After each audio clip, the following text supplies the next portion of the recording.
भक्तों, ओम नमः शिवाय, श्री शिवाय नमस्तुभ्यम, जय श्री महाकाल। जी हाँ भक्तों, क्या आपका भी जो बच्चा है उसका जो मन है वो पढ़ाई में बिल्कुल भी नहीं लगता। आप लोग बहुत ज़्यादा परेशान रहते हो उसकी पढ़ाई के लिए कि आखिरकार हमारा जो बच्चा है वो पढ़ता क्यों नहीं है।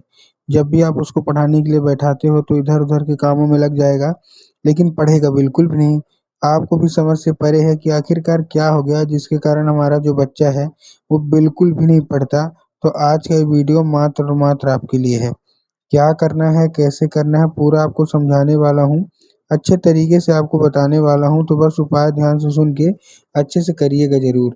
अगर आपने आज का ये उपाय ध्यान से सुन के अच्छे से कर लिया, तो आपका जो भी बच्चा है जिसका भी मन पढ़ाई में बिल्कुल भी नहीं लगता, वो अवश्य रूप से बिना कुछ बोले, बिना कुछ कहे पढ़ाई की ओर आकर्षित होगा ही होगा। देखिए, आपको भी पता है कि पूज्य गुरुदेव की जो कथा होती है ना, उसमें लाखों की भीड़ आती है। कैसे भीड़ आती है? लाखों की भीड़ आती है। और जब गुरुदेव की कथा में लाखों की भीड़ आती है तो वहाँ ज़्यादातर जो भक्त रहते हैं वो क्या करते हैं, पत्र के द्वारा, किसके द्वारा, पत्र के द्वारा अपनी मनोकामना गुरुदेव तक पहुँचाते हैं। ये भी आपको पता ही होगा। तभी गुरुदेव की कथा चल रही थी, आज से 4-5 महीना पहले की बात है। गुरुदेव की कथा चल रही थी और गुरुदेव की कथा में लाखों की भीड़ आई। अब जब गुरुदेव की कथा में लाखों की भीड़ आई तो वहाँ ज़्यादातर जो भक्त थे उन्होंने क्या किया, पत्र के द्वारा अपनी मनोकामना गुरुदेव तक पहुँचाई। अब जब गुरुदेव के पास पत्र पहुंचा और गुरुदेव ने पत्र पढ़ा, तो वहाँ गुरुदेव ने देखा कि ज़्यादातर जो भक्त हैं ना, जो मतलब माता-पिता हैं, उनका केवल और केवल एक ही मनोकामना है। क्या मनोकामना है? कि गुरुदेव, हमारा जो बच्चा है उसका जो मन है ना वो पढ़ाई में बिल्कुल भी नहीं लगता। हम जब भी उसको पढ़ाने के लिए बैठाते हैं, तो कहीं वो खेलने चला जाएगा, कहीं वो घूमने चला जाएगा, कहीं वो कुछ करने लगेगा, लेकिन पढ़ेगा बिल्कुल भी नहीं। हम लोग बहुत ज़्यादा परेशान हैं उसकी पढ़ाई को लेके कि आखिर करेगा क्या? हमने उसके पीछे क्या कुछ नहीं किया, बहुत अच्छी उसको स्कूल में डाल के रखा है, बहुत अच्छा उसको कोचिंग ट्यूशन दे रहे हैं, हर एक तरह की सुख सुविधा दे रहे हैं, लेकिन फिर भी हमारा जो बच्चा है ना उसका जो मन है वो पढ़ाई में बिल्कुल भी नहीं लगता। कृपया करके कोई उपाय बता दें ताकि उसका जो मन है ना वो पढ़ाई की ओर आकर्षित होने लगे।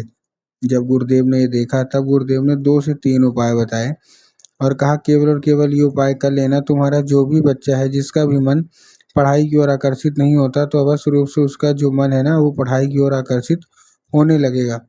जब गुरुदेव ने उपाय बताया तो लोगों ने जा जाके इस उपाय को घर में करना शुरू कर दिया। अब जैसे ही लोगों ने जा जाके इस उपाय को घर में करना शुरू कर दिया, वही लोग गुरुदेव की कथा में मात्र 1 से डेढ़ महीने के बाद वापस आए। अब जब वही लोग गुरुदेव की कथा में वापस आए तो उन्होंने क्या किया, एक बार फिर से गुरुदेव को पत्र लिखा। लेकिन ये वाला जो पत्र था ये गुरुदेव को धन्यवाद के रूप में पत्र था कि गुरुदेव, धन्य हो आपका, आपके द्वारा बताया गया उपाय हमने कर लिया है। हमारी सारी की सारी जो इच्छा थी, सारी की सारी जो मनोकामना थी ना वो पूरी हो गई है। आपने मतलब जो बताया वो हमने किया और हमारा जो बच्चा है वो बिना बोले, बिना कुछ कहे पढ़ाई की ओर आकर्षित होने लगा है। आपका कोटि-कोटि धन्यवाद। तो देखिए, जो लोग भी मेरी आवाज़ सुन रहे हैं ना, अगर आपको भी जानना है कि आखिर ऐसा कौन-सा उपाय है जिसको करने मात्र से लोगों की सारी जो इच्छा होती है, मनोकामना होती है, जो बच्चे होते हैं उनके, वो पढ़ाई की ओर आकर्षित होने लगते हैं, तो चलिए हम बताते हैं आपको आज की इस वीडियो के माध्यम से कि आपको करना क्या है। तो बस उपाय ध्यान से सुन के अच्छे से करिएगा ज़रूर। तो बस चलिए चलते हैं उपाय की ओर, लेकिन उससे पहले चैनल पे अगर पहली बार आए हैं और आवाज़ मेरी पहली बार सुन रहे हैं तो वीडियो कर दें लाइक और चैनल को भी कर लें सब्सक्राइब, ताकि पूजनीय पंडित प्रदीप जी मिश्रा के रोज नए नए उपाय सबसे पहले मैं आपको प्राप्त करा सकूं। ठीक, तो देखिए, जो हमारा सबसे पहला उपाय है उस उपाय में आपको करना क्या है। जो हमारा सबसे पहला उपाय है, इस उपाय में आपको 3 काली तिल और 1 धतूरा लेना है। क्या लेना है? 3 काली तिल और 1 धतूरा। अब देखिए, काली तिल और काली मिर्च में ना बहुत सारे लोग कंफ्यूज होते हैं, काली तिल लेना है कि काली मिर्च। तब गुरुदेव ने बताया कि आपको क्या लेना है, आपको लेना है काली तिल। ठीक ना, ले लिया आपने काली तिल। काली तिल के साथ आपको कितने काली 3 काली तिल लिया, उसके साथ आपको 1 धतूरा ले लेना है। ठीक, धतूरा भी ले लिया। धतूरा लेने के बाद आपको करना क्या, अपने बच्चे के हाथ में दे के उसको भेज देना है कहाँ, सीधा सीधा शिव मंदिर। ठीक, शिव मंदिर आपने भेज दिया। अब शिव मंदिर जैसे ही आपको बच्चा पहुँचेगा, शिव मंदिर पहुँचने के बाद उसको करना क्या है, जैसे वो शिव मंदिर पहुँचे उसको क्या बोलना है कि दक्षिण दिशा में खड़ा हो जाए और उत्तर की ओर अपना चेहरा कर ले। अब देखिए, दक्षिण और उत्तर में ना बहुत सारे लोग कंफ्यूज भी होते हैं कि दक्षिण क्या है, उत्तर क्या है, हमको थोड़ा साफ साफ बताओ। तब गुरुदेव ने साफ साफ बताया कि आप जिस भी शिव मंदिर जा रहे हैं, उस शिव मंदिर का जिधर साइड जलाधारी हो, आपको क्या करना है, अपना चेहरा उधर साइड करके खड़े हो जाना है। ठीक, खड़े हो गए। खड़े होने के बाद आपको करना क्या है, एक नाम लेके, कौन सा, महादेव का बहुत ही सुंदर सा नाम है, श्रम्भेश्वर महादेव। तो बस आपको करना क्या है, आपको श्रम्भेश्वर महादेव का नाम लेके, उन्हीं का स्मरण करके बाबा भोलेनाथ के ऊपर चुपचाप क्या कर देना है, अर्पित कर देना है बस। पूज्य गुरुदेव कहते हैं कि अगर आपने श्रम्भेश्वर महादेव का ये उपाय कर लिया आपके बच्चे ने, तो अवश्य रूप से उसकी जो भी इच्छा है, जो भी मनोकामना है ना, वो पूरी होगी ही होगी। ठीक, ये था कौन सा, ये था हमारा सबसे पहला उपाय। अब हम चलते हैं अपने दूसरे उपाय की ओर। अब देखिए दूसरे उपाय में आपको करना क्या है, इस उपाय में आपको लेना क्या है, इस उपाय में आपको सिंपल सा लेना क्या है, केवल और केवल सबसे पहले एक लाल फूल। जितनी भी माताएं हैं ना, उनको ये उपाय करना है। तो आपको क्या लेना है, एक लाल फूल। ठीक, तो लाल फूल आपने ले लिया। लाल फूल लेने के बाद आपको करना क्या है, जैसे आपने लाल फूल लिया, लाल फूल ध्यान रखिएगा कि लाल फूल कहीं से भी कटा फटा या खंडित नहीं होना चाहिए। ठीक, लाल फूल लेने के बाद आपको ध्यान रखना है कि इस उपाय को आप अपने घर में ही कर सकते हैं, लेकिन इस उपाय को करने के लिए आपके घर में माता सरस्वती की फोटो या मूर्ति होना अति अनिवार्य है। अगर आपके घर में माता सरस्वती की फोटो या मूर्ति है तब तो अच्छी बात है, लेकिन अगर आपके घर में माता सरस्वती की फोटो या मूर्ति नहीं है तो आपको बाजार जाना है, माता सरस्वती की फोटो या मूर्ति लेके आना है और अपने घर में उनको स्थान देना है। ठीक, दे दिया स्थान। स्थान देने के बाद शाम के वक्त जब भी आपके घर में पूजा पाठ होती है तो वो आपको अर्पित करना है।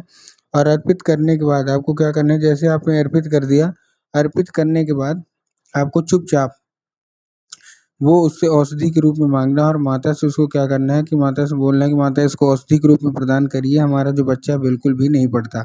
अब क्या होगा, अब वो औषधि का रूप ले लेगा। तो बस आपको करना क्या है, जब वो औषधि का रूप ले लेगा तो उसी रात जब आपका बच्चा खाना पीना खाना मतलब खा के सो जाए ना, मतलब आपने अर्पित करके अपने काम धाम में लग गए, उसके बाद उसी रात जब आपका खाना पीना खा के बच्चा आराम से सो जाए तो आपको वो लाल फूल उठाना है और अपने बच्चे के माथे पे 2 से 3 बार चुपचाप फेर देना है बस। पूज्य गुरुदेव कहते कि अगर आपने ऐसा कर दिया तो उस फूल के ज़रिए स्वयं माता जो सरस्वती होती है ना, उसके दिमाग में प्रवेश कर जाएँगी। ठीक, ये था कौन-सा, ये था हमारा दूसरा उपाय। अब हम चलते हैं अपने तीसरे और आखिरी उपाय की ओर। अब देखिए जो हमारा तीसरा और आखिरी उपाय है वो उपाय है कौन-सा? इस उपाय में आपको करना क्या है, तीसरे उपाय में आपको लेना क्या है, सिंपल सा, आपको एक पान का पत्ता लेना है और पान का पत्ता लेने के साथ-साथ आपको करना क्या है, जैसे आपने पान का पत्ता लिया, पान के पत्ते के साथ आपको उसमें क्या डालना है, पान के पत्ते के साथ उसमें शहद का लेपन कर दीजिए। कर दिया शहद का लेपन। अब शहद का लेपन करने के बाद आपको करना क्या है, जैसे आपने शहद का लेपन किया, चिकने साइड उसको दे दीजिए सीधे और देने के बाद उसको भेज दीजिए सीधा-सीधा शिव मंदिर। और जैसे शिव मंदिर पहुँचेगा आपके दिमाग में होगा कि जाएँगे बाबा भोलेनाथ के ऊपर अर्पित करवा देंगे, जो कि पूर्णतः गलत है। आपको बाबा भोलेनाथ के ऊपर अर्पित नहीं करवाना, आपको माता शोक सुंदरी की जगह पे अर्पित करवाना है, जिनकी जगह जलाधारी के बिल्कुल बीचों-बीच होती है। तो बस आपको चुपचाप वहाँ अर्पित करवा के जो भी इच्छा है, मनोकामना है, मँगवा लीजिए। पूज्य गुरुदेव कहते हैं ज़्यादा से ज़्यादा 1 महीना या ज़्यादा से ज़्यादा 1.5 महीना, इसके बीच आपकी सारी की सारी इच्छा मनोकामना पूरी होगी ही होगी।